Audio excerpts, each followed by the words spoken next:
اور کوئی گھنٹہ ایسا نہیں کہ جس میں اللہ تبارک و تعالی دوزخ سے 6 لاکھ ایسے گناہگاروں کو عذاب نہ فرماتا ہو کہ جن پر دوزخ کی آگ واجب ہو چکی تھی۔ 24 گھنٹوں میں سے ہر گھنٹے میں اللہ تبارک و تعالی دوزخ سے دوزخیوں کو عذاب فرماتا ہے۔ اور جمعہ کے دن ایک نیکی کا ثواب 70 گنا بڑھا دیا جاتا ہے۔ تو کس قدر اللہ کی رحمت ایک بندہ مومن پر وسیع ہے کہ ایک نیکی کرے گا آدمی تو اللہ تبارک و تعالیٰ اس کو 70 نیکیوں کا ثواب عطا فرمائے گا۔ تو ہم دیکھیں کہ جہاں پر ہمیں کوئی چیز تھوڑی قیمت میں بہت زیادہ مل رہی ہو تو ہم وہاں سے اس چیز کو چھوڑتے نہیں ہیں، حاصل کرنے کی کوشش کرتے ہیں۔ یعنی سیل سے جہاں پر سیل لگی ہو اور چیز بھی ہماری پسند کی ہو تو ہم چیز کو لے لیتے ہیں۔ تو دیکھیں کہ جمعہ کے دن اللہ کی رحمت کتنی وسیع ہے کہ عام دنوں میں ہم نیکی کریں گے تو ایک نیکی پر 1 ثواب ملے گا، لیکن جمعہ کے دن وہی نیکی اگر ہم کریں گے تو اللہ تبارک و تعالی ایک نیکی پر 70 گنا ثواب عطا فرمائے گا۔ تو جمعہ کے دن ہمیں خوب بڑھ چڑھ کر نیکیاں کرنی چاہیے کہ جمعہ کی نماز پڑھیں، مسلمان بھائیوں کی خیر خواہی کریں، اللہ کی راہ میں صدقہ و خیرات کریں، غریبوں کی مدد کریں، بیماروں کی عیادت کریں، نماز جنازہ میں شرکت کریں۔ تو یہ تمام کام جمعہ کے دن کریں گے تو بے شمار اجر و ثواب کا خزانہ ہمارے ہاتھ آئے گا۔ اور اسی طرح حضور علیہ السلام کا فرمانے علی شان ہے کہ جمعہ کے دن میں ایک ایسی گھڑی آتی ہے کہ اگر کوئی شخص اس گھڑی کو پا کر اس میں دعا کرے تو اللہ تبارک و تعالیٰ اس کی دعا کو ضرور قبول فرماتا ہے۔ اور علماء فرماتے ہیں کہ زیادہ کمی امکانات، جو زیادہ کمی قول ہیں ان اوقات کے بارے میں وہ یہ ہیں کہ وہ وقت یا تو 2 خطبوں کے درمیان ہوتا ہے یا پھر عصر سے مغرب کے درمیان ہوتا ہے۔ تو ان 2 وقتوں میں سے کوئی وقت ایسا ہے، کوئی گھڑی ایسی ہے کہ جس میں آدمی اللہ تبارک و تعالیٰ سے دعا کرے تو اللہ تبارک و تعالیٰ دعا کو قبول فرماتا ہے۔ اور اسی طرح جمعہ کے دن اپنے والدین کی قبر پر بھی حاضری دینی چاہیے۔ حضور علیہ السلام کا فرمانے علی شان ہے کہ جو شخص جمعہ کے دن اپنے والدین یا ان میں سے کسی ایک کی قبر پر حاضری دے گا تو اللہ تبارک و تعالیٰ اسے بخش دے گا اور والدین کے ساتھ اچھا سلوک کرنے والا لکھا جائے گا۔ اور ایک روایت میں آتا ہے نبی پاک صلی اللہ علیہ وسلم نے ارشاد فرمایا کہ ہر پیر اور جمعرات کو انسان کے اعمال نامے اللہ تعالیٰ کی بارگاہ میں پیش کیے جاتے ہیں، اور جمعہ کے دن ہر آدمی کا اعمال نبیوں کی بارگاہ میں اور اس کے والدین کی بارگاہ میں پیش کیے جاتے ہیں، اور اپنی اولاد کے اعمال ناموں کو دیکھتی ہے تو اگر وہ اچھے ہوں تو وہ خوش ہوتے ہیں اور ان کے چہروں کی چمک بڑھ جاتی ہے۔ اور حضور نے فرمایا کہ ان کے بارے میں، اپنے مردوں کے بارے میں اللہ سے ڈرو اور اپنے برے اعمال کے ذریعے انہیں رنج نہ پہنچاؤ۔ تو ہمارے اعمال نامے یہ بھی والدین کی بارگاہ میں پیش کیے جاتے ہیں۔ تو اچھے اعمال ہوں گے تو والدین قبر میں بھی خوش ہوں گے، اور برے اعمال ہوں گے تو ہمارے برے اعمال کی وجہ سے ہمارے والدین کو قبر میں بھی تکلیف ہوگی۔ تو ایک انسان کا رشتہ ماں باپ کے ساتھ صرف دنیا تک نہیں بلکہ مرنے کے بعد بھی دیکھیں کہ اللہ تبارک و تعالیٰ نے اس رشتے کو باقی رکھا ہے۔ تو اچھے اعمال کے ذریعے اپنے والدین کو خوشی پہنچانی چاہیے۔ اور اسی طرح جمعہ کے دن کی فضیلت کے بارے میں آتا ہے کہ جو آدمی جمعہ کے دن غسل کرے، صاف کپڑے پہنے، تیل لگائے، خوشبو لگائے اور نماز جمعہ کے لیے چل پڑے اور مسجد میں جا کے کسی کی گردن نہ بھناگے، 2 آدمیوں کے بیچ فاصلہ نہ ڈالے اور خطبے کو توجہ سے سنے تو اللہ تبارک و تعالیٰ اس شخص کے اس جمعے اور پچھلے جمعے کے درمیان جو گناہ ہیں ان سب کو معاف فرما دیتا ہے۔ اور ایک روایت میں آتا ہے کہ جو شخص جمعہ کے لیے چلے اور دو آدمیوں کے بیچ میں فاصلہ نہ ڈالے، امام کے قریب ہو کر بیٹھے اور نماز جو اس کے لیے لکھی گئی ہے وہ پڑھے اور خطبے کو توجہ سے سنے، اللہ تبارک و تعالیٰ اس آدمی کی بھی بخشش فرما دیتا ہے۔ تو دیکھیے کہ جمعہ کے دن کی کتنی زیادہ فضیلتیں ہیں، اور جمعہ کے دن صرف انسان یا ہم بندہ مومن یہ خطبہ نہیں سنتے، بلکہ فرشتے بھی خطبہ سنتے ہیں۔ نبی پاک صلی اللہ علیہ وسلم کا فرمانے والی شان ہے کہ جمعہ کے دن فرشتے ہر مسجد کے دروازے پر آنے والوں کے نام لکھتے ہیں، اور جب امام خطبے کے لیے منبر پر بیٹھ جاتا ہے تو فرشتے ان اپنی ڈائریوں کو لپیٹ کر خطبہ سننے کے لیے آ کر مسجد میں بیٹھ جاتے ہیں۔ اور ایک روایت میں آتا ہے نبی پاک علیہ الصلوۃ والسلام نے ارشاد فرمایا کہ جمعہ کے دن اللہ تبارک و تعالیٰ کے کچھ فرشتے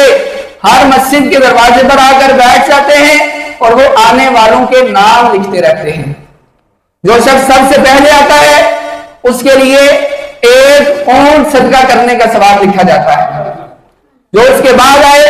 اس کے لیے ایک گائے صدقہ کرنے کے برابر ثواب لکھا جاتا ہے، پھر اس کے بعد آنے والا ایک بکری صدقہ کرنے والے کی مثل ہے، اس کے بعد آنے والا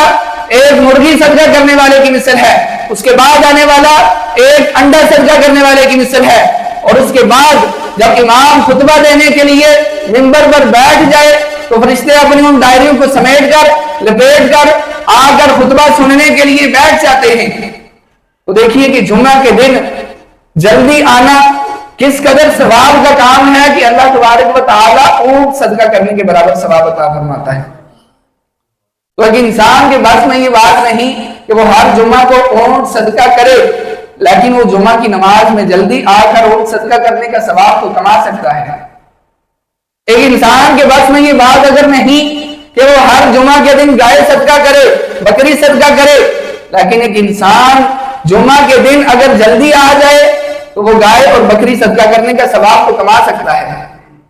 تو دیکھیں کہ اگر ایک طرف سے ہم ثواب نہیں کما سکتے تو اللہ تبارک و تعالیٰ نے ہمارے لیے دوسرا راستہ بھی رکھا ہے، تو ہم اس راستے کو اختیار کر کے ثواب کما سکتے ہیں۔ تو یہ اللہ کی رحمت بڑی وسیع ہے۔ نبی پاک صلی اللہ علیہ وسلم کا فرمانے والی شان ہے، حضور علیہ السلام نے فرمایا کہ تمہارے لیے ہر جمعہ کے دن میں ایک حج اور ایک عمرہ رکھا گیا ہے۔ اور وہ کیسے؟ فرمایا کہ جمعہ کی نماز کے لیے جلدی جانا ایک حج کے برابر ہے، اور جمعہ کی نماز کے بعد عصر کی نماز کا انتظار کرنا ایک عمرے کے برابر ہے۔ تو دیکھیں کس قدر فضائل، برکتیں، فضیلتیں کی جمعہ کے دن کے بارے میں بیان ہوئی ہیں، مگر افسوس کہ آج ہمارے اس معاشرے میں جمعہ کے دن کو عام دنوں کی طرح سمجھ کر گزار دیا جاتا ہے۔ جمعہ کے دن کو چھٹی کا دن، فرائیڈے، یہ سمجھ کر گزار دیا جاتا ہے، حالانکہ اللہ تبارک و تعالیٰ کے فرامین قرآن پاک میں حضور علیہ السلام کی احادیثیں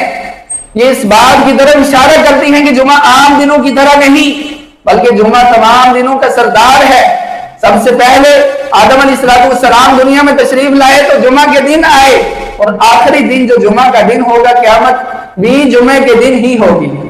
یعنی پہلا دن بھی جمعے کا تھا، آخری دن بھی جمعے کا ہوگا۔ امام غزالی رحمۃ اللہ تعالی علیہ فرماتے ہیں کہ پہلی صدی میں